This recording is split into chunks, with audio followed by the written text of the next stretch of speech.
So hello everyone, Swami Vivekananda AKR chemistry classes में आप सभी का स्वागत है। तो आइए भाई, जल्दी आइए, नेक्स्ट करते हैं फिर। तो पिछले लेक्चर में हम कितना कर चुके हैं भाई?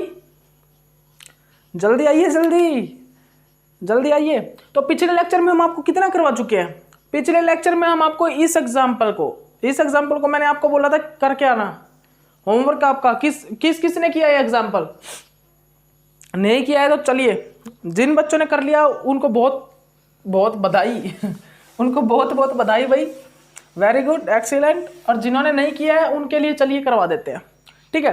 देखिए, करिए भाई, इस क्वेश्चन को सॉल्व आउट करिए, जल्दी कीजिए। बिल्कुल सेम ही तो है, बस देखना आपको ग्राउंड स्टेट टर्म क्या होगा इसमें, ये चीजें देखनी है। तो देखिए भाई, हमको यहाँ पर क्या फॉर्मूला अप्लाई करना, फॉर्मूला आपको पता है। फॉर्मूला सिर्फ आपको कुछ नहीं, 1 माइनस लैम्डा अल्फा, ये फॉर्मूला अप्लाई करना है, ठीक है। और म्यू स्पिन ओनली, ठीक है। इस फॉर्मूले को सिर्फ आप अप्लाई कर देना और कुछ नहीं होगा, ये म्यू स्पिन ओनली है, ठीक है। तो यहाँ पे सबसे पहले तो आप ये देखिए, नंबर ऑफ अनपेयर्ड इलेक्ट्रॉन कितने हैं। म्यू स्पिन ओनली को निकालते हैं हम, n प्लस में 2 को फाइंड आउट करते हैं, ठीक है। करिए भाई, कोबाल्ट 3 पॉजिटिव मतलब कि D6 सिस्टम है, ठीक है। और अब एक चीज बताइए, ये लो स्पिन बनेगा या हाई स्पिन? मैंने आपको एक चीज बताई थी, कोबाल्ट 3 पॉजिटिव, 3D सीरीज का मेटल 3 पॉजिटिव और कोबाल्ट 3 पॉजिटिव, निकल 3 पॉजिटिव, O2 2 नेगेटिव प्लस उससे पहले वाले सभी लिगैंड के साथ स्पेक्ट्रोकेमिकल सीरीज में क्या बनाएंगे? लो स्पिन कॉम्प्लेक्स बनाएंगे, उन O2 2 नेगेटिव प्लस उससे पहले वाले, और H2O O2 2 नेगेटिव से पहले आता है। तो D6 यहां पर क्या बनेगा भाई? ये बनाएगा भाई लो स्पिन कॉम्प्लेक्स।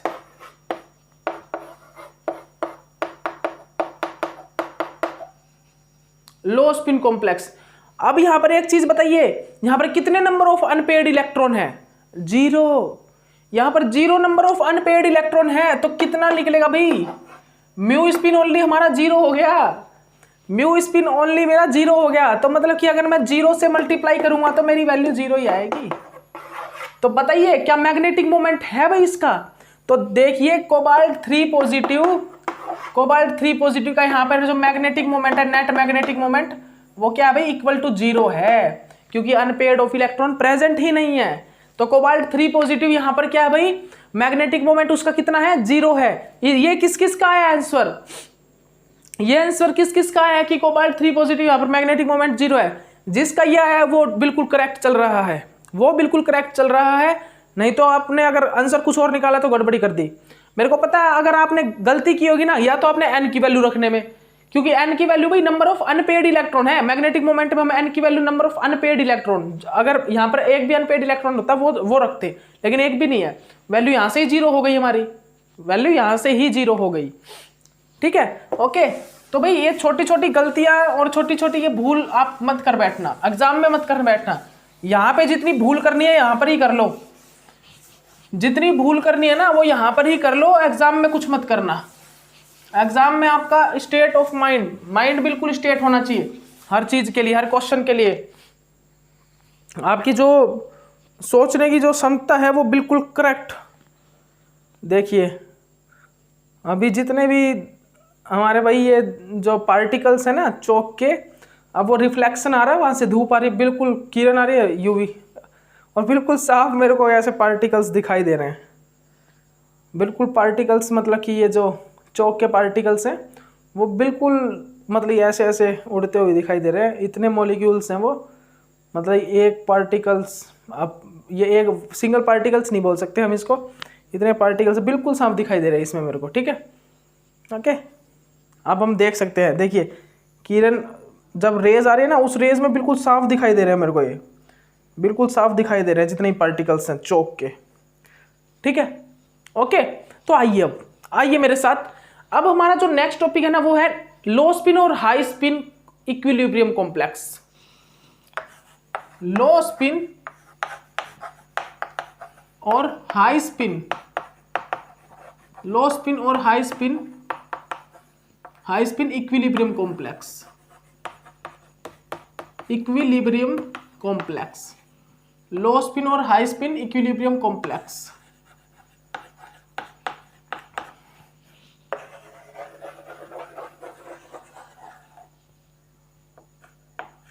लो स्पिन और हाई स्पिन इक्विलिब्रियम कॉम्प्लेक्स।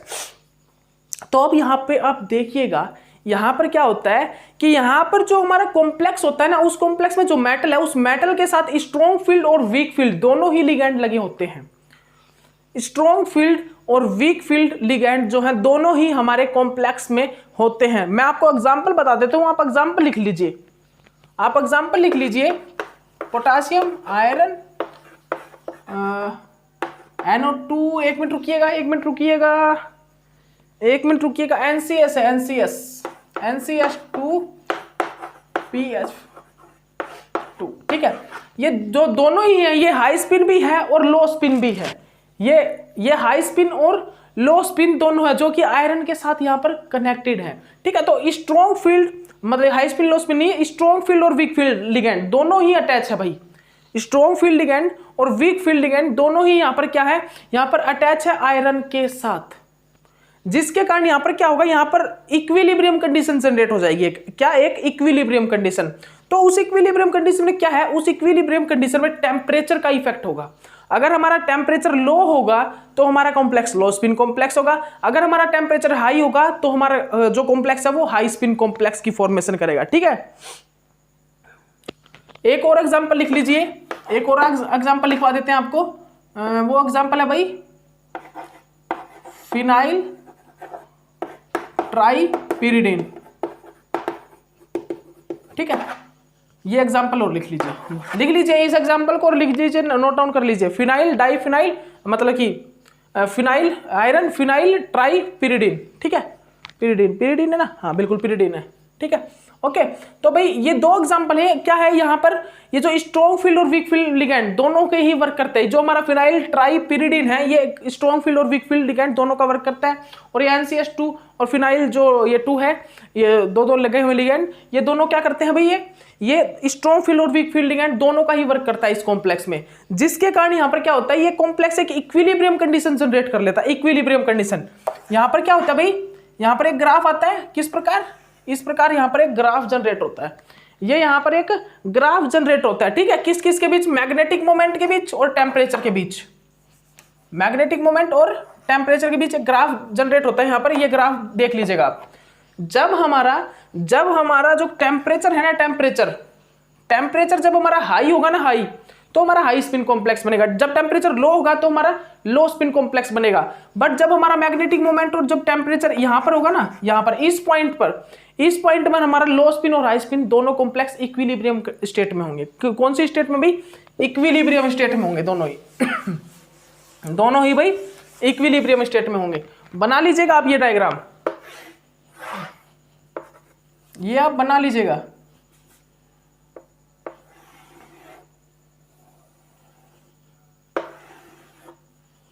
ठीक है। ये है इक्विलिब्रियम स्टेट, ठीक है, याद रखिएगा। ये भाई लो spin plus high spin complex क्या है भाई, यहाँ पर इक्विलिब्रियम में है, इक्विलिब्रियम में, ठीक है। Low spin plus high spin यहाँ पर क्या है भाई, इक्विलिब्रियम में, ठीक है। ये क्या है भाई, हाई स्पिन कॉम्प्लेक्स के लिए, हाई स्पिन कॉम्प्लेक्स के लिए, ये है लो स्पिन कॉम्प्लेक्स के लिए। अगर हमारा टेम्परेचर, हमारा मैग्नेटिक मोमेंट कम है इस पॉइंट से तो लो स्पिन कॉम्प्लेक्स बनेगा, इस पॉइंट से ज्यादा हाई स्पिन कॉम्प्लेक्स बनेगा। अगर टेम्परेचर हमारा इस पॉइंट पर है तो लो स्पिन प्लस हाई स्पिन दोनों ही कॉम्प्लेक्स इक्विलिब्रियम कंडीशन में रहेंगे, ठीक है। टेम्परेचर का इफेक्ट है ये, टेम्परेचर के इफेक्ट से ही हम यहाँ पर बता सकते हैं। अगर टेम्परेचर कम कर देंगे तो लो स्पिन कॉम्प्लेक्स बनेगा, टेम्परेचर हाई कर देंगे तो हाई कॉम्प्लेक्स बनेगा। अब नेक्स्ट टॉपिक जल्दी लिख लीजिए, अब आप अपना जो नेक्स्ट टॉपिक है उसको जल्दी से लिख लीजिए, वो आपको करवाने जा रहे हैं। बहुत इंपॉर्टेंट टॉपिक है भाई, बहुत ज्यादा, मैं बता देता हूं आपको, बहुत ज्यादा मोस्ट इंपॉर्टेंट टॉपिक है ये, ठीक है, जो आप करवाने जा रहे हैं। आइसोमेरिज्म है, आइसोमेरिज्म, ये जो अब टॉपिक होने वाला है आपका वो है आइसोमेरिज्म। क्या टॉपिक है भाई, वो टॉपिक है आइसोमेरिज्म, जल्दी नोट डाउन कर लीजिए। अब जो टॉपिक आपका आएगा वो आएगा आइसोमेरिज्म एंड IUPAC। अब हम IUPAC और सबसे पहले हम करेंगे भाई आइसोमेरिज्म, उसके बाद हमारा जो टॉपिक होगा वो होगा IUPAC, ठीक है। लिख लीजिए जल्दी ऊपर, आइसोमेरिज्म हमारा जो अब टॉपिक है ना, जो हम टॉपिक करवाने जा रहे हैं आपको, वो टॉपिक है भाई आइसोमेरिज्म। और एक जो इसके बाद करेंगे वो करेंगे IUPAC, मोस्ट इंपोर्टेंट टॉपिक। ये भी मोस्ट इंपोर्टेंट टॉपिक क्यों है भाई, ये क्वेश्चन जो है आपका MSc वाले के लिए मैं बता देता हूं, मैं आपको पहले ही बोल दे रहा हूं, सब्जेक्टिव में, सब्जेक्टिव जो आपके पेपर होंगे वहां पर भी, और जो आपके MSc का एंट्रेंस एग्जाम होगा MSc के लिए उसमें भी मोस्ट इंपोर्टेंट टॉपिक है ये BHDU के लिए। इनमें पूछे जाते हैं डायरेक्ट, IUPAC से क्वेश्चन आ जाता है। अब IUPAC कोऑर्डिनेशन केमिस्ट्री में किस प्रकार IUPAC करते हैं वो आपको सब कुछ बताऊंगा मैं। ब्रिजिंग कॉम्प्लेक्स से लेके छोटे जो कॉम्प्लेक्स होते हैं ना, जो कॉम्प्लेक्स होते हैं नॉर्मल कॉम्प्लेक्स, उनकी भी नेमिंग करनी बताऊंगा मैं यहाँ पर आपको, ठीक है। तो सबसे पहले तो हमको क्या देखना भाई, जो हमारे आइसोमेरिज्म होते हैं वो कितने टाइप के होते हैं भाई, लिख लीजिए। आइसोमेरिज्म को जनरली हमने 2 पार्ट्स में डिवाइड किया। आइसोमेरिज्म को जनरली हमने 2 पार्ट्स में डिवाइड किया। कौन कौन से पार्ट्स थे भाई, कौन कौन से, structural isomerism, structural isomerism, structural isomerism, और क्या था भाई स्ट्रक्चरल आइसोमेरिज्म के अलावा, एक तो था हमारा स्ट्रक्चरल आइसोमेरिज्म, और क्या था भाई इसके अलावा स्टीरियो आइसोमेरिज्म, जहां पर हम ज्योमेट्रिकल आइसोमेरिज्म और ऑप्टिकल आइसोमेरिज्म को स्टडी करेंगे। क्या था भाई स्टीरियो आइसोमेरिज्म, स्टीरियो आइसोमेरिज्म, क्या था भाई स्टीरियो आइसोमेरिज्म, ठीक है। जहां पर हम क्या करेंगे भाई, जहां पर हम स्टडी करेंगे किस चीज को भाई, ध्यान दीजिएगा, किस चीज को स्टडी करेंगे हम, वहां पर हम स्टडी करेंगे किस चीज को, ज्योमेट्रिकल आइसोमेरिज्म और ऑप्टिकल आइसोमेरिज्म। लीजिए पूरी फॉर्म लिखवा देता हूं, ज्योमेट्रिकल आइसोमेरिज्म और भाई optical isomerism, optical isomerism.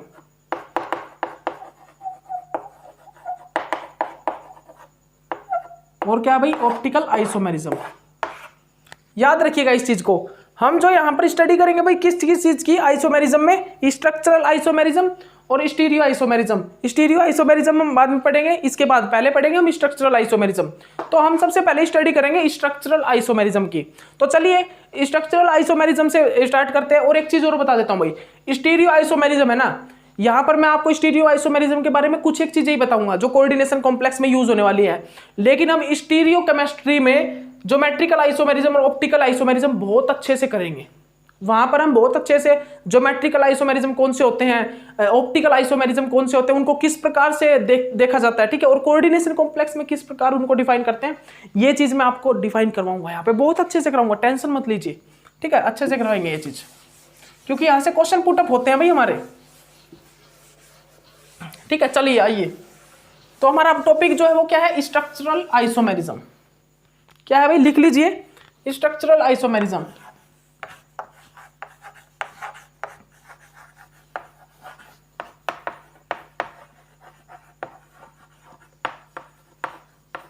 Structural isomerism, what is the structural isomerism, क्या है भाई स्ट्रक्चरल आइसोमेरिज्म। अब यही चीज देखनी है आखिरकार स्ट्रक्चरल आइसोमेरिज्म क्या है, ठीक है।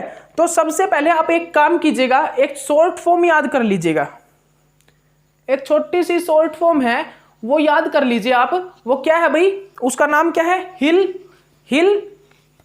सीसीपी, हिल सीसीपी, याद कर लीजिए आप उस शॉर्ट फॉर्म को, हिल सीसीपी। एक मिनट रुकिएगा बस, मैं आपको ये देख लेता हूं एक बार, क्लियर आ रही है क्या इमेज।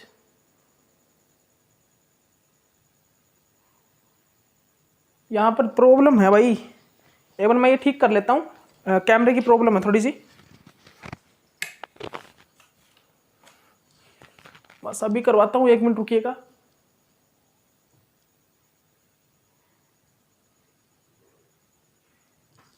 थोड़ा सी बस कैमरे की प्रॉब्लम हुई है, ये ठीक कर लेता हूं भाई, फोकस नहीं बन रहा इमेज पे।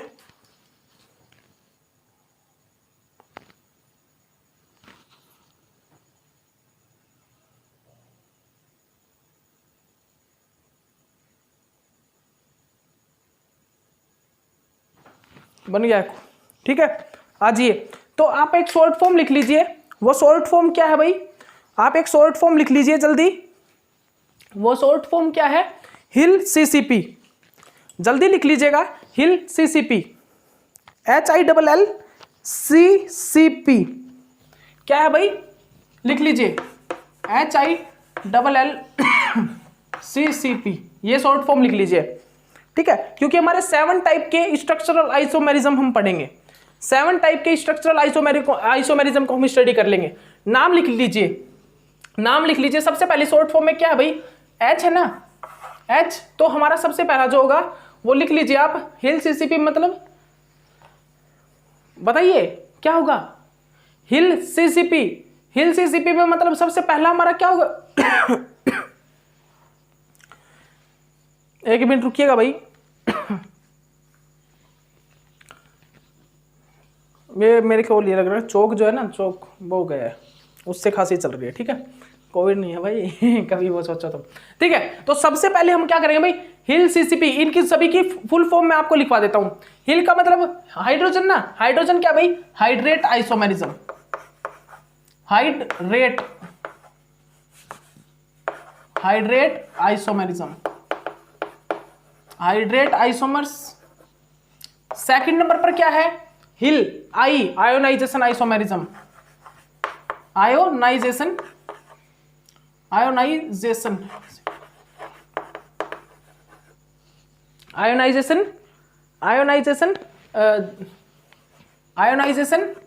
आइसोमर्स, आयोनाइजेशन आइसोमर्स, ठीक है। उसके बाद थर्ड नंबर पर क्या है भाई, L ligand isomers, ligand isomers, ठीक है। उसके बाद फोर्थ नंबर पर क्या भाई, दोबारा एल है ना, लिख ये लीजिए भाई, भुगतान दोबारा चौक गया,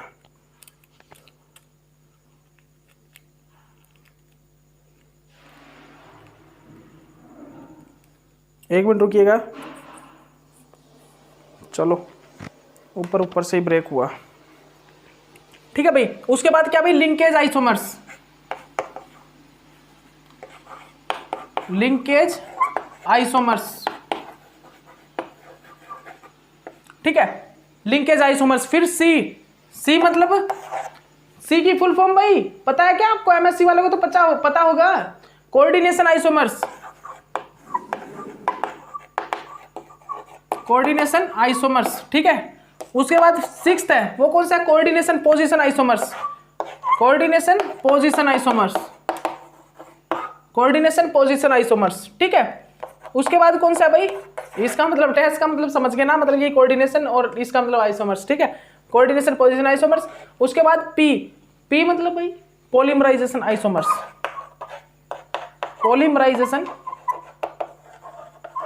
पॉलीमराइजेशन आइसोमर्स, ठीक है, ओके। तो हमारे कितने टाइप के आइसोमर्स, हम स्ट्रक्चरल आइसोमर्स को स्टडी करेंगे भाई, हम स्टडी करेंगे hydrate isomers, ionisation isomers, ligand isomers, linkage isomers, coordination isomers, coordination position isomers और पॉलीमराइजेशन आइसोमर्स, ठीक है। ये 7 टाइप है जिनको हम स्टडी करने वाले हैं, ठीक है, इन 7 टाइप को हम स्टडी करेंगे, ओके। तो आइए भाई जल्दी आइए। सबसे पहला तो सबसे पहले जो हम स्टडी करने वाले हैं ना, वो आयोनाइजेशन आइसोमर्स को स्टडी करेंगे। किस आइसोमर्स को भाई, आयोनाइजेशन आइसोमर को बता देता हूं आपको। हम सबसे पहले जो स्टडी करने वाले हैं भाई, वो हम करेंगे भाई आयोनाइजेशन आइसोमर्स को। लिखिए भाई, सबसे पहला क्या होगा, आयोनाइजेशन आइसोमर्स। अब मैं जो लिखवा रहा हूं ना आपको, वो पॉइंट लिख लेना बस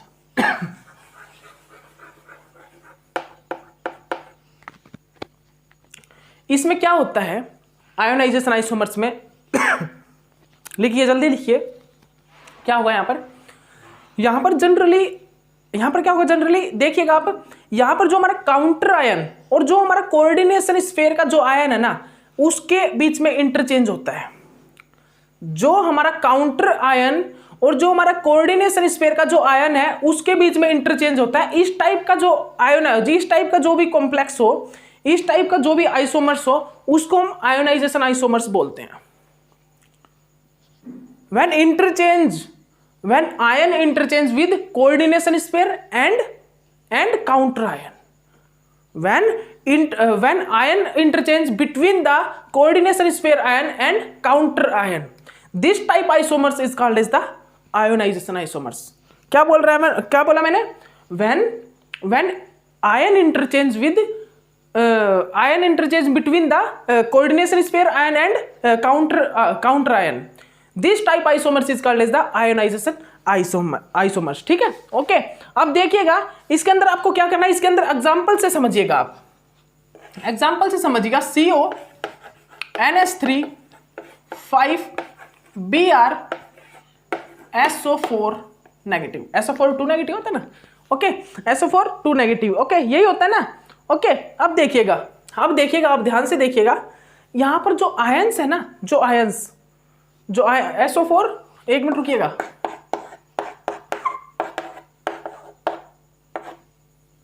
SO4 2 नेगेटिव, हाँ ठीक है। तो यहाँ पे जो क्या है भाई, यहाँ पे जो आयंस हैं, जो यहाँ पर आयंस है उनके बीच में इंटरचेंज होगा। तो कोऑर्डिनेशन स्फीयर का आयन कौन सा भाई, Br नेगेटिव, और जो हमारा बाहर SO4 और काउंटर आयन का आयन कौन सा भाई, SO4 2 नेगेटिव। एक ने तो बॉन्ड बना, एक तो कॉम्प्लेक्स इलेक्ट्रॉन दे रहा है ना, तो यहाँ पर 1 ही नेगेटिव चार्ज होता है ना। एक ऑक्सीजन जो है वो एक प्रकार से इस कॉम्प्लेक्स के साथ अटैच हुआ हुआ है, ठीक है, उसका उसके साथ इंटरेक्शन बना हुआ है। तो ये आयन में जो इंटरचेंज होगा, ठीक है, इस नेगेटिव चार्ज का ये यहाँ पर जाएगा, ये यहाँ पर जाएगा। तो इस टाइप से मैंने बोला, जो कोऑर्डिनेशन स्फीयर का आयन और काउंटर आयन के बीच में अगर इंटरचेंज हो तो वो जो आइसोमर्स होगा वो आयनाइजेशन आइसोमर्स होगा। क्या हुआ भाई यहाँ पर, इंटरचेंज, ठीक है, इंटरचेंज विद आयंस, ठीक है। क्या होगा भाई अब यहां पर क्या बनेगा, ये यहां पर चला जाएगा, ये यहां पर आ जाएगा, ठीक है, CO NH3 5 SO4 और जो हमारा ये आ जाएगा Br। तो ये इस टाइप का जो हमारे पास आयन जो आइसोमर्स होगा वो क्या होगा भाई, वो आयोनाइजेशन आइसोमर्स। तो आपके सामने क्वेश्चन होगा इस टाइप से, तो आपको ये देखना होगा भी किस टाइप का आइसोमर्स है। तो आयोनाइजेशन आइसोमर्स में सिर्फ आपको एक ही चीज देखनी है, कोऑर्डिनेशन स्फीयर का आयन और काउंटर आयन। इस चीज में अगर चेंज आए होंगे, 2 दिए होंगे आपको, एक ये दिया होगा, एक ये दिया होगा, तो आपको देखना होगा कि भाई क्या हो रहा है इस आइसोमर्स में। तो अगर इस टाइप से आयन का इंटरचेंज हो रहा हो ना, तो वो आयोनाइजेशन आइसोमर्स होता है। बस आपको यही पूछेगा कौन सा आइसोमर्स है, आपको क्या पूछेगा कि कौन सा आइसोमर्स है। लेकिन अब बात आई, अब साइंटिस्ट को कैसे पता लगा कि ये डिफरेंट आइसोमर्स है। बात तो यहां पर आगे टिकेगी ना, बात तो यही आएगी भाई, साइंटिस्ट आखिरकार किस प्रकार पता करेंगे कि ये डिफरेंट आइसोमर्स है। तो सबसे पहले लिखिएगा, अब जल्दी कीजिएगा थोड़ा, अब थोड़ा टाइम नहीं लेंगे इतना ज्यादा। तो सबसे पहले लिखिएगा, साइंटिस्ट ने सबसे पहले क्या किया, कलर देखा। क्या देखा भाई साइंटिस्ट ने सबसे पहले इनका क्या चेक किया भाई, इनका साइंटिस्ट ने कलर चेक किया, ठीक है। साइंटिस्ट ने इनका जो है क्या चेक किया, इनका कलर, ठीक है। जो हमारा CO NH3 5 और जो हमारा Br SO4 ये था ना, इसका कलर था भाई रेड वॉयलेट कलर था, ये रेड वॉयलेट कलर, ठीक है। और जो हमारा ये था ना,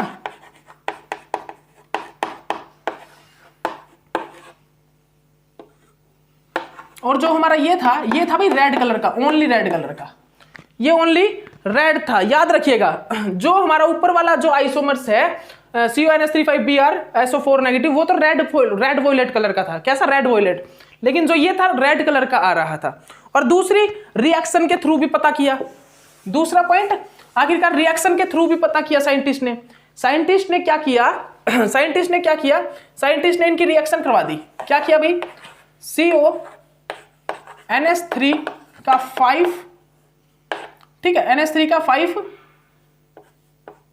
का 5 और हमारा Br SO4, इसको रिएक्ट करवा दिया अभी बैरियम सल्फेट से। तो हमारे क्या बने भी, बैरियम सल्फेट, ठीक है, बैरियम सल्फेट व्हाइट पीपीटी बन गए, व्हाइट पीपीटी फॉर्म हुए। यहां पर तो व्हाइट पीपीटी फॉर्म हुए बिकॉज जब बैरियम सल्फेट से इसने रिएक्ट करवाया, तो जो बैरियम सल्फेट से हमने इस कंपाउंड कॉम्प्लेक्स को रिएक्शन करवाया, तो जो हमारे काउंटर आयन है वो ब्रेक होंगे, क्योंकि कोऑर्डिनेशन स्फीयर थोड़ा ब्रेक होगा, काउंटर आयन और एक कोऑर्डिनेशन स्फीयर जो कोऑर्डिनेशन कॉम्प्लेक्स है वो ब्रेक होगा। तो जो सल्फेट जो होंगे ना, सल्फेट, जैसे कि इसकी रिएक्शन किस प्रकार होगी, ये इस प्रकार ही तो ब्रेक होगा, प्लस सल्फेट में। तो यहां से क्या होगा, बैरियम सल्फेट इसके साथ रिएक्शन करके इसको ले जाएगा और व्हाइट पीपीटी फॉर्म कर लेगा। क्या करेगा भाई, ये व्हाइट पीपीटी की फॉर्मेशन कर लेगा। तो जब हमने इसको रिएक्शन करवाया बैरियम सल्फेट के साथ, तो बैरियम सल्फेट काउंटर आयन, अगर सल्फेट आयन है तो व्हाइट आयन बनेगा, व्हाइट पीपीटी बनेगा। अगर सल्फेट आयन काउंटर आयन नहीं है तो व्हाइट पीपीटी नहीं बनेगा। जैसे कि दूसरे में रिएक्शन करके देखा, यहां पर जब रिएक्शन करके देखी तो क्या हुआ भाई, यहां पर क्या था, यहां पर जो हमारा काउंटर आयन है ना, काउंटर आयन है ब्रोमीन, और जब इसमें हमने रिएक्शन करवाया बैरियम सल्फेट से तो व्हाइट पीपीटी नहीं बने, white PPT is not formed, white PPT is does not form. ठीक है, क्या किया साइंटिस्ट ने, सबसे पहले तो कलर देखा, जो ऊपर वाले का था रेड वायलेट कलर, नीचे वाले का इसका था रेड कलर। ठीक है, इससे पता लग गया। फिर उसके बाद रिएक्शन भी करवाई हमारे साइंटिस्ट ने, इसको बैरियम सल्फेट से रिएक्शन करवाया। तो बैरियम सल्फेट ने क्या किया कि जब काउंटर आयन में हमारा सल्फेट था ना तो व्हाइट पीपीटी बन गया, लेकिन काउंटर आयन में जब ब्रोमीन था तो व्हाइट पीपीटी नहीं बने। तो यहां से हमें पता लग गया कि भाई काउंटर आयन में जब क्या था, सल्फेट था ना, तो रिएक्शन होकर पीपीटी बन रहा है, लेकिन काउंटर आयन जब हमारा सल्फेट नहीं था तो रिएक्शन में पीपीटी नहीं बन रहा। तो एक तो अंदाजा हमको यहां से पता लग गया, एक तो हमें यहां से पता लग गया भाई, साइंटिस्ट ने यहां से पता किया। और दूसरे क्या किया साइंटिस्ट ने, एक और रिएक्शन की साइंटिस्ट ने दूसरी रिएक्शन कौन सी की भाई, साइंटिस्ट ने देखना, साइंटिस्ट ने इसको रिएक्शन करवाया AgNO3 से, AgNO3 से। किससे रिएक्शन करवाया भाई, AgNO3 से। तो यहां पर तो पीपीटी फॉर्म नहीं हुए, यहां पर क्या हुआ भाई, पीपीटी फॉर्म नहीं हो। जब साइंटिस्ट ने इसको रिएक्शन कराया CONS3,5BrSO4, जब साइंटिस्ट ने इसको यहां से इससे रिएक्शन करवाया ना, इससे AgNO3 से, इसको AgNO3 से रिएक्शन करवाया तो यहां पर पीपीटी फॉर्म नहीं हुए।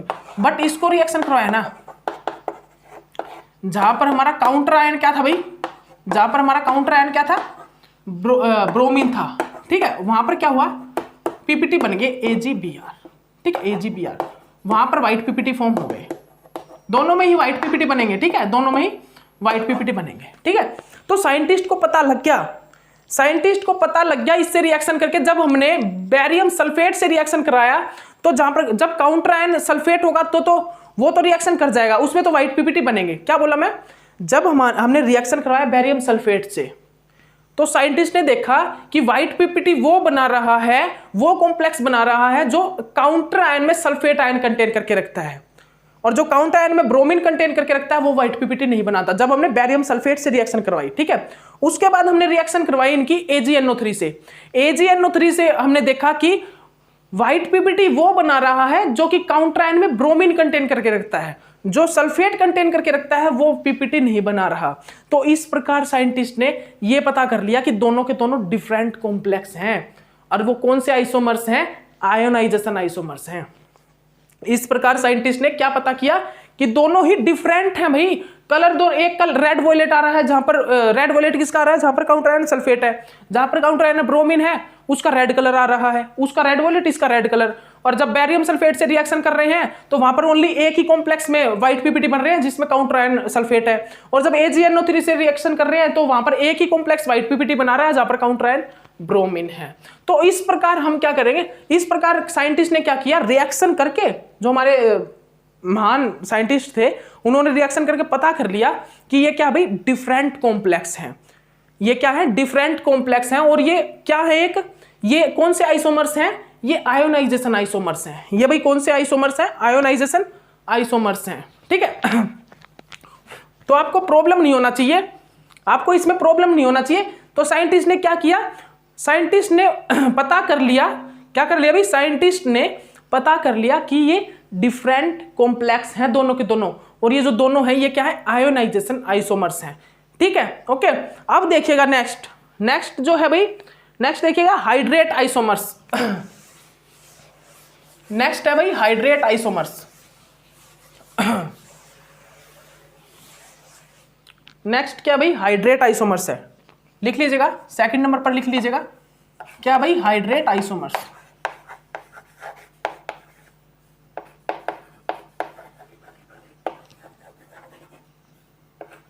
भाई सेकंड नंबर पर है हाइड्रेट आइसोमर्स। ठीक है, अब ये भाई, अब जो हमारा ये जो हाइड्रेट आइसोमर्स होता है ना, उसमें क्या होता है, इसमें जनरली जो चेंज होता है ना, इसमें जो जनरली चेंज होता है वो वाटर का होता है। किस चीज का? वाटर का चेंज होता है। यहाँ पे हाइड्रेट आइसोमर्स में हम देखते हैं कि जो काउंटर आयन और जो कोऑर्डिनेशन स्फीयर के अंदर जो एक प्रकार से ग्रुप है, हमारा जो ग्रुप है वहां पर, ये वाटर कोई आयन थोड़ी ना है, वाटर तो न्यूट्रल स्पीसीज है। ठीक है, तो जब ये वाटर का एक्सचेंजमेंट हो रहा हो ना कोऑर्डिनेशन स्फीयर में, और काउंटर की जो स्पीसीज है हमारी, जो हमारे कोऑर्डिनेशन स्फीयर में जो हमारे मॉलिक्यूल्स है स्पीसीज है उसमें, और जो काउंटर आयन में जो हमारी स्पीसीज है, उन दोनों के बीच जो एक्सचेंज हो रहा हो, और वो किस चीज का हो रहा है? वाटर का। किस चीज का हो रहा हो भाई? वाटर का हो रहा हो। तो उस टाइप का जो कॉम्प्लेक्स है, उस टाइप के जो आइसोमर्स होंगे वो हाइड्रेट आइसोमर्स कहलाएंगे। जैसे कि हमने एग्जांपल लिया है कि CrCl3 और हमारा H2O6, इस टाइप का एक हमारा एग्जांपल है। ठीक है, याद रखिएगा, याद रखिएगा। ठीक है भाई, ये जो हमारा एग्जांपल है ये है किसका? हाइड्रेट आइसोमर्स का। किस चीज का भाई? हाइड्रेट आइसोमर्स का एग्जांपल है ये, याद रखिएगा इस चीज को आप। ये हाइड्रेट आयन मतलब हाइड्रेट आइसोमर्स है ये। ठीक है, हाइड्रेट आइसोमर्स, क्योंकि यहां पर जो एक्सचेंजमेंट होगा ना काउंटर आयन और कोऑर्डिनेशन स्फीयर के स्पीसीज के साथ, वो वाटर का होगा। अब इसके बारे में मैं सारी चीजें आपको बताऊंगा, लेकिन अभी टाइम नहीं है, नेक्स्ट लेक्चर में सभी चीजें बताते हैं। Okay, bye.